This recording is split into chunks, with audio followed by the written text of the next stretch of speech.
hinahanap ay yung wala. Diba? Kaya, mga bata, habang kayo lumalaki, lagi ninyong titingnan kung ano at pasalamatan sa Panginoon kung ano ang meron kayo. Tayo may dalawang paa, dalawang kamay, may mata, di ba?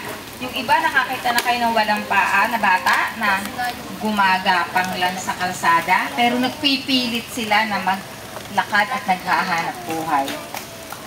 May nakita kayo siguro sa internet na putol ang paa, ang kamay, dalawang paa, putol ang dalawang kamay, pero nakaka-dive.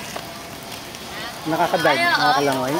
O yung dalawang walang kamay, nakaka-drive ng eroplano. Tapos tinuturuan siya na binibigyan siya ng mga gadget na para sa kanya.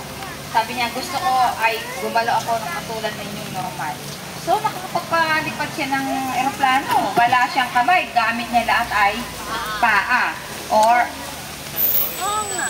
imagine, ang paa niya, ginawa pa rin yung kamay niya. Sa pag-aayos niya, hindi siya nagpapatulong na mapagbibihis, pagtututbrush, nakakapag-makeup pa siya. Ang gamit niya ay paa. Eh, tayo, kumpleto. Kaya tayo ay napakadami dapat ipagpasalamat sa Panginoon. Na sila nga, nakulang ay masaya ang buhay, na kontento, how much more tayo na kompleto. Okay? So, tayo ay kumanta ng isang awit. At, music.